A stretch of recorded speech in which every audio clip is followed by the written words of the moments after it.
ඉතින් අද අපි කතා කරනවා ඉන්විටේෂන්ස් ගැන. හුඟ දෙනෙක්ගේ මම දැකලා තියෙන දෙයක් මම මේ කියන්න ආවේ. අපි සමහර වෙලාවට මං කිව්වේ හිතන්නේ නැතුව කරන දේවල් තියෙනවනේ.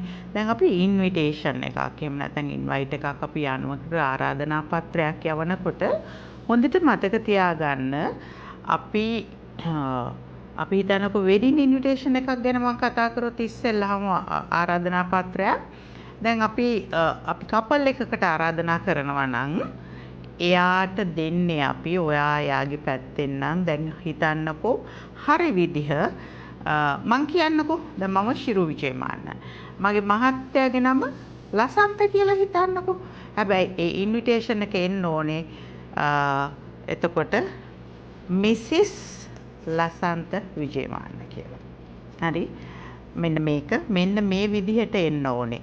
එතකොට ඔය විදිහට හරි විදිහට ලිව්වහම සමහරු අහනවා ඒ කොහොමද ඒක එහෙම වෙන්න බෑ කියලා. නමුත් හරි විදිහ ඒක තමයි අපි දෙනකොට ඒ මහත්තයාගේ පැත්තෙන් ඉන්විටේෂන් එකක් දෙන ඕනම වෙලාවක ඉන්විටේෂන් දෙනකොට අපි ඉන්වයිට් එක කරනකොට කෙනෙකුට ඒ මහත්තයාගේ නම ඒ කියන්නේ මිසිස් කියන්නේ එහෙමයි. ඒක තමයි නිවැරදි ක්‍රමය. ඒ අපි අපේ වෙඩින් එකකට ආරාධනා කරනකොට ඒ විදිහට ආරාධනා කරන්නේ. ඒ වගේම අපේ තියෙනවා කෙනෙකුට අපි තනියෙන් ආරාධනා කරනවා නම් මම මේ කියන්නේ සාමාන්‍ය හිතන්නකෝ ප්‍රොඩක්ට් ලොන්ච් එකකට කතා කරනවා නම් හරියටම එයාගේ මිස්ටර් මිසිස්ද මිස්ටර්ද ඒක දැනගන්න. දැනගෙන එයාට මිසිස් කියන එක භාවිතා කරන එක තමයි හරිම ක්‍රමය. MS කියලා දාන්න එපා. MS කියලා කියන්නේ ඕගලන්ට ෂුවර් නෑ. ඒක වැරදි නෑ. හැබැයි ඕගලන්ට ෂුවර් නෑ එයා බැඳලාද නැද්ද කියන එක. ඒක නිසා ඒක අපි ටයිටල් එක හරියට දාන්න ඕනේ. ඊළඟට අපි හිතන්නකෝ ප්‍රොෆෙෂනල් ඉන්විටේෂන් එකක් නම් හරි ඒක ගැන හරියටම සැලකිලිමත් වෙන්න ඕගොල්ලෝ ඉන්වයිට් කරනකොට එයාගේ අපි හිතන්නකො මහාචාර්ය කෙනෙකුට අපි ලියන්න මහාචාර්ය කියලා. ඒක දැන් ප්‍රොෆෙෂනල් මේ ගැන කතා කරන්නේ. වෘත්තිමය තත්වෙන් කතා කරනවා නම් ඒ වගේ මෙයා ආචාර්ය නම් අපි ආචාර්ය. එතකොට ප්‍රොෆෙසර්, ડોක්ටර් ඒ විදිහට තමයි අපි ඒගොල්ලන්ගේ ඉන්විටේෂන්ස් අරින්න ඕනේ. අනිත් එක ඉතින් හිතන්නකො ඔය ටයිටල් ගන්න කොච්චර කාලයක් මිනිස්සු මහන්සි වෙනවද නේ කොච්චර ඉගෙන ගන්නවද? ඒකට අපි ගරු කරන්න ඕනේ. හුඟක් තැන්වල මම දැකලා තියෙනවා මේ ඉන්විටේෂන් එකේ ලියනවා මිස්ටර් ඇන්ඩ් මිසිස් කියලා.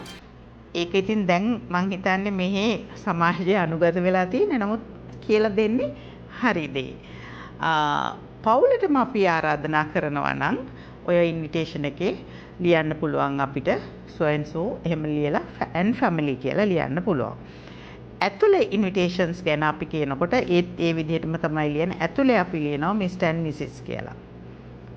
කවරේ දෙන්නේ අපි මේ විදිහට. එතකොට අනිත් එක තමයි අපි සිංහල විදිහට ගිහිල්ලා බුලත් අතක් දීලා ආරාධනා කරනවා නම් අපි ඒක ගිහිල්ලා බුලත් අත දීලා ආරාධනා කරනවා. ඉන්විටේෂන් එකත් අපි ඒක උඩ ආරාධනා පත්‍රයත් ඒක උඩ තියලා ආරාධනා කරන්නේ. ඒක තමයි සම්ප්‍රදාය.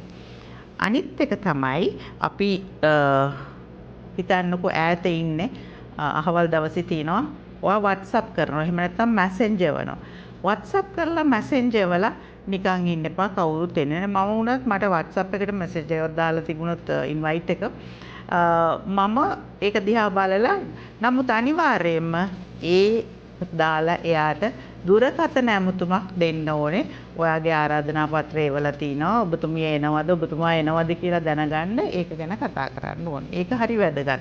එහෙම නැතුව Messenger හරි මේක දාලා බලාගෙන ඉන්න එපා. අනිවාර්යයෙන්ම ඕගොල්ලෝ මේ ඉන්වයිට් එක කරනකොට කෙනෙකුට මේ කාඩ් එකේ ඕගොල්ලන්ගේ දාලා තියන්න ඕනේ RSVP regrets only කියලා. ඒ කියන්නේ ඔබ පැමිණෙනවා ඔබ නොපැමිණෙනවා නම් දැනුම් දෙන්න, ඔබ පැමිණෙනවාද නැද්ද යන බව දැනුම් දෙන්න කියලා. ඔය බලන්න ඕකේ අපි දාලා තියෙනවා RSVP and RSVP regrets only කියලා. ඉතින් මං හිතනවා මේ ගැන ඔබ දැනුවත් වෙන්න ඇති කියලා.